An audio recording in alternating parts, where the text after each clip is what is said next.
नमस्कार दोस्तों, आज के हमारे इस वीडियो में हम आपके लिए उत्पन्ना एकादशी की व्रत कथा लेकर आए हैं। एक समय भगवान श्री कृष्ण और युधिष्ठिर महाराज के बीच संवाद हो रहा था। युधिष्ठिर महाराज बोले, भगवान आप कहते हैं कि सहस्त्र यज्ञ करने से जो फल प्राप्त होता है उसकी तुलना मात्र एक एकादशी के व्रत से मिलने वाले फल से नहीं की जा सकती। कृपा आप मुझे बताएं कि यह एकादशी इतनी विशेष क्यों है और किस प्रकार यह इतनी मंगलमय बनी। इसके उत्तर में भगवान श्री कृष्ण कहने लगे, राजन, मार्गशीर्ष मास की कृष्ण पक्ष में आने वाली एकादशी पर भक्त को एकादशी व्रत करना प्रारंभ करना चाहिए। इसे उत्पन्ना एकादशी कहते हैं। इस प्रकार भगवान ने उत्पन्ना एकादशी की व्रत कथा शुरू करी। सतयुग में एक समय मूर नामक एक अत्यंत भयानक दैत्य रहता था, जिसने अपने क्रोध और बाहुबल से स्वर्ग के राजा इंद्र सहित समस्त देवताओं को पराजित करके अपने नियंत्रण में कर लिया था।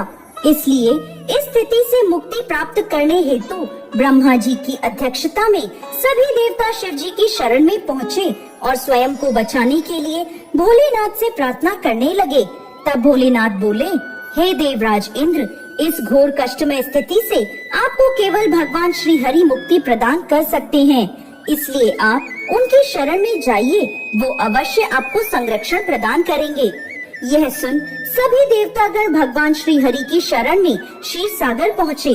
वहाँ जाकर उन्होंने भगवान विष्णु से प्रार्थना करी और कहने लगे, हे कमल नयन, हे मधुसूदन, आप सदैव अपनी शरण में आने वालों की रक्षा करते हैं। हे प्रभु, ब्राह्मण कुल में नाड़ीजंग नामक एक शक्तिशाली दैत्य उत्पन्न हुआ था, जिसने सभी देवताओं का संहार करने की प्रतिज्ञा ली थी। उसका पुत्र है मूर। इसकी नगरी का नाम है चंद्रावती और इस दैत्य ने त्रिलोक में हाहाकार मचाया हुआ है। इसने सभी देवताओं को पराजित कर अपने पराधीन कर लिया है। हमारी रक्षा करें। यह सुनकर भगवान श्री हरि क्रोधित हो गए और उन्होंने सभी देवताओं से कहा कि वह सभी इसी क्षण चंद्रावती पर आक्रमण करें और भगवान स्वयं इस युद्ध का नेतृत्व करेंगे। जब मूर दैत्य ने उन सभी को अपनी नगरी की ओर आते हुए देखा, तो वो अपने सैनिकों के साथ गर्जना करता हुआ आगे बढ़ा। भगवान और मूर दैत्य के बीच भयानक युद्ध हुआ। मूर दैत्य ने अपनी मायावी शक्तियों का प्रयोग किया और भगवान श्री हरि उसे परास्त कर रहे थे। इस प्रकार देवताओं के 1000 वर्षों तक यह युद्ध चलता रहा। इसके बाद भगवान ने अपनी एक दिव्य लीला प्रकट करी। भगवान अचानक युद्ध क्षेत्र से अदृश्य हो गए और बद्रिका आश्रम में चले गए। वहाँ उन्होंने हेमावती नाम की एक अत्यंत सुंदर गुफा में विश्राम किया। जब मूर को यह बात पता चली कि भगवान विश्राम कर रहे हैं, तो उसने निश्चय किया कि अब वो भगवान श्री हरि का वध कर देगा। उसी क्षण वो उस गुफा में पहुंच गया। उसी समय भगवान के शरीर से एक अति तेजमय कन्या उत्पन्न हुई। वह बिजली के समान तीव्र और समस्त अस्त्र शस्त्रों से सुसज्जित थी। इस कन्या ने मूर को युद्ध के लिए ललकारा। इस अत्यंत कांतिमय कन्या को देखकर मूर भी आश्चर्यचकित हो गया। युद्ध की ललकार को उसने अनसुना नहीं करा और उसने भगवान को छोड़कर उस कन्या से युद्ध प्रारंभ कर दिया। अचानक उस कन्या ने सभी अस्त्रों का विनाश करते हुए उसका सिर धड़ से अलग कर दिया, जिससे उसकी मृत्यु हो गई। जैसे ही उसकी मृत्यु हुई, भगवान श्री हरि निद्रा से उठे और उस तेजस्वी कन्या से पूछने लगे, हे देवी, आप कौन हैं और इस असुर का वध किसने किया?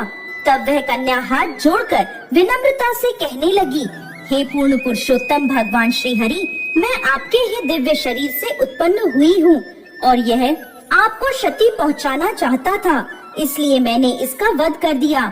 ये सुन भगवान अत्यंत प्रसन्न हुए और कहने लगे, हे देवी, आपने सभी देवताओं को इस महान संकट से बचाया है और आपके इस पराक्रम से मैं अति प्रसन्न हूँ। आपको जो वर चाहिए मांग लीजिए। यह सुन वो कन्या बोली, हे प्रभु, यदि आप मुझसे प्रसन्न हैं, तो मुझे वरदान दीजिए कि आज के दिन मैं उत्पन्न हुई हूँ। जो भी व्यक्ति आज के दिन उपवास कर आपकी पूजा आराधना करे, मैं उसके समस्त पाप नाश कर सकूं।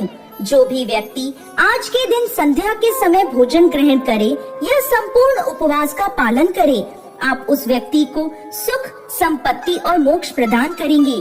ये मेरी इच्छा है।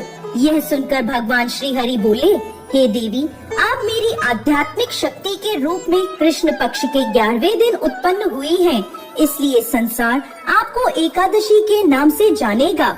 आपकी उत्पत्ति का यह दिन मुझे अति प्रिय होगा। आगे भगवान श्री कृष्ण कहते हैं, हे कुंती पुत्र, जो भक्त एकादशी के व्रत का पालन करना चाहते हैं, वह उत्पन्ना एकादशी से यह व्रत प्रारंभ कर सकते हैं। इस एकादशी का व्रत करने से हजारों यज्ञों से भी अधिक फल प्राप्त होता है।